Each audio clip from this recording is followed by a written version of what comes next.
Well, Hefe didn't show up for the interview, and like he was all hyped up and shit, and you know what I'm saying. I seen him after that. Well, I mean not after that, but right before I was at the club, and you know we shook hands again. Then I was like, I said, bro, I don't know what's going on, but you know I was like, Barbie Quinn was talking about gonna be in the parking lot and all this shit.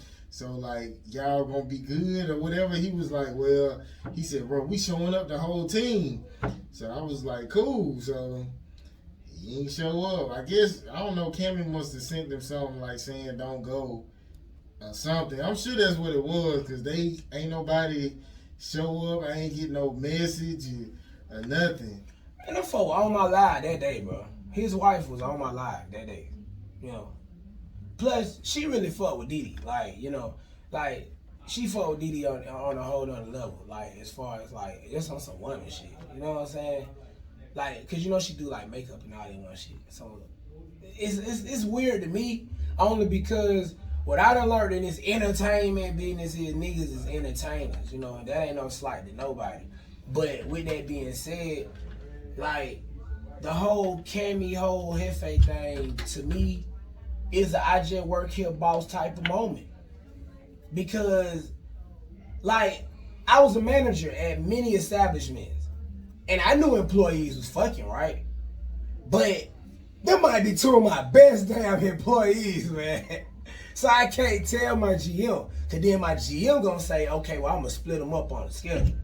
Now I know that this is okay. But how can you prove somebody fucking though? Well, in the workplace, come on, bro. In the workplace, it'd be kind of easy. But I'm saying you can't prove it, even if somebody's doing extreme flirting, unless they just tonguing each other. Like, well, you really can't prove that. After a while, like they start getting sloppy on that at the workplace type shit.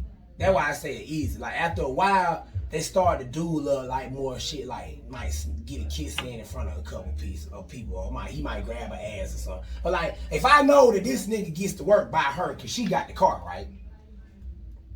And it's like, my GM talking about splitting them up. And let's say my GM do split them up. Shit, now he late to work.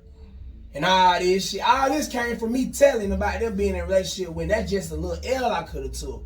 You feel me? Just to keep my shit going. Now, in retrospect, Cammy T and Hefe do not work for us. You know what I mean? So we ain't got to really deal with that. But in one of those situations too where it's like, okay, they done built this buzz around controversy, you know what I'm saying? And I feel like that probably was his best response to show, you know, and this is me being devil's advocate. I feel like maybe that was his best response to show that it's squashed and it's over with. Like, look, I even was invited back on the show. For whatever reason, I didn't make it. Cool, but I ain't diss Bug after that, and I don't feel like you dissed him after that. So I feel like it's just one of those situations where, like, that was like the truce. You know, sometimes it gotta be like a truce, you feel me? And like maybe that was the truce. Like, I ain't gonna lie, I done did it with artists. Like if I fuck up with them, you know what I'm saying? I'd be like, look, man, I don't know how many shows I gotta give you for free, or you know what I'm saying, or what I gotta do to make you back comfortable again, but I'ma do it until I know we straight. I'ma even bug you about it. You gonna feel some type of way. You gonna be like, ego, we straight. And I'm like, bro, you sure could? I'm just trying to make sure, bro. I don't want to you feel? And until that moment when you be like, yeah, we straight again, then, you know what I mean? Like, I'm going to stop trying to, like, go over and beyond. But, again, that probably just was the truth. You feel me? Like, maybe it was just like, I'm going to accept the interview. Because, think about it like Godfather. Again, and we ain't know no gangster shit. We ain't know no Godfather shit. But think about it like with the Godfather, right? Yeah. You had to come to the Godfather. And when you came to the Godfather, you know what I'm saying? Like, say if the Godfather mob was beefing with another mob, they had to parlay, you feel me? So y'all parlay was when you seen them at the club, right? Kind of like how I tried to do with Baby Bishop, but it didn't work like that. I really feel like you stole my move. Who? You stole my move. What you mean? Push up on the nigga shoulder, you stole my move, man.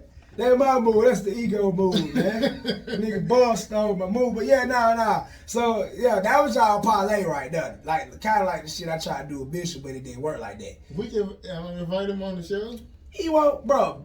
Bishop don't want to come on the show. Right, he want to tell his story from Instagram, man. He don't want to, cause here's the thing. He come on the show, but still talk to him. You know what I'm saying? Like, nigga don't understand. I'm gonna tell my story with you here or without you here. On my Instagram too, and shit. On my Facebook too, shit. Yeah, I mean, but yeah. So that was our parlay, and you offering the interview. That was the extent of Olive Branch as the truth. Him accepting it was confirmation of dead in the shit. Now, like, back to the Godfather reference. If the Godfather offer you, let's say you and the Godfather having a parlay, and he offers you dinner to do the parlay, and you decline it, that's taken as a form of disrespect. Yeah. So now it's like, okay, shit, fuck you too, nigga, you know what I mean? So I feel like that was the best way. Like, he probably in his head when you offered it to him, or when he offered it to himself, because I can see that happening as well. No, I offered it to him, but then he hit me up like the next day. Hey, bro, send me a flyer. He sent me the picture like, hey, bro, send me a flyer. So I'm like, he really want to do it. It wasn't no shit where I was bugging him, like, type of shit. It was mutual. That's what I'm saying. Like, okay, so when you offered it to him, in his head, he probably like, I really don't want to do it. And then when he got to think about it that night, he probably like, nah, fuck this shit, I'm going to do it. And then he was just like, I feel like I just need to leave it alone. I feel like he just came up with that. I ain't one of them, man. I feel like I just need to leave it alone situation. Because he don't got no PR. Jefe, I got love for you, Jefe. But boy, you need a PR. Like, not a manager. A manager is not your PR. Jefe, you need a PR. You need somebody that's going to clean up your IG, clean up your imagery as far as a whole as an artist, so that people ain't looking at you in a certain light. You know what I'm saying? Somebody that's going to be on your ass about that. Shout out to Fly Ty. I thought Fly Ty was going to do that, but Fly Ty ain't do that. He more was focused on, like, stardom. I feel like you need somebody that's focused on having you in the places you need to be, doing the things you need to be doing, instead of and being more proactive than reactive. Let me say this too. You know, the guy who was from Authentic, he said Jefe called him about what he should do. You know, when I was dissing him on Instagram, he was like, yeah, man, he called me asking what he should do or whatever. So, I don't know. Hey, man. It was fun to me that this and shit, but I see now, though, it ain't even worth doing it. So, next time I do have somebody say some shit, I'm just going to pull up on them and just see what it is, instead of doing all that back and forth on the internet. Because I mean, I be feeling like I'm going to win whenever somebody diss me. Bro, we is going to win, bro. What is you saying? like, I don't even lie to you. Like, shout out to Temptation. She handled that very professionally. I mean, being it's her daughter as well. So I can see why it was sensitive. You feel me? But, yeah, she handled that very professionally, man. I ain't going to lie, man. Managers, though, the ones that's really working, no slight to nobody. But the ones that's really working, man, they doing a phenomenal job 2021. Temptation, CEO Shally, it's a couple of them I can name that I've been seeing.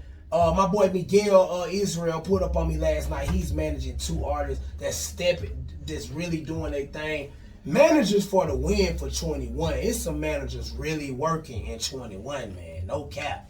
Like, some real ones. Not these ones that say they managers and not doing shit for real. And being messy and shit, and then goddamn, you know what I'm saying, causing all type of other shit.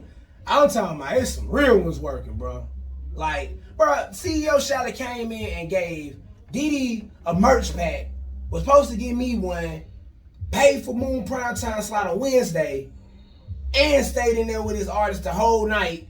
Like, bro, Miss Zone 3, same thing. It's like I said, it's a couple artists, managers right now I can name, like, that's really putting in some work behind that fucking artist, man. That's lovely to see, though, because I'm so used to seeing artists getting fucked over by the manager. Yeah, because you get a person talking about they your manager, and they be saying it's unprofessional to do this yourself, it's unprofessional to do that, and then you be saying, hey, can you get this done? They be like, well, do it yourself. I got to do this. So it just be like a waste of time. You really got to find the right person, man. So... Yeah, but I feel like, you know what I'm saying, that situation did. I feel like you handled it the way you was forced to handle it. He handled it the way he was forced to handle it. We over it. Just like we done got over many situations.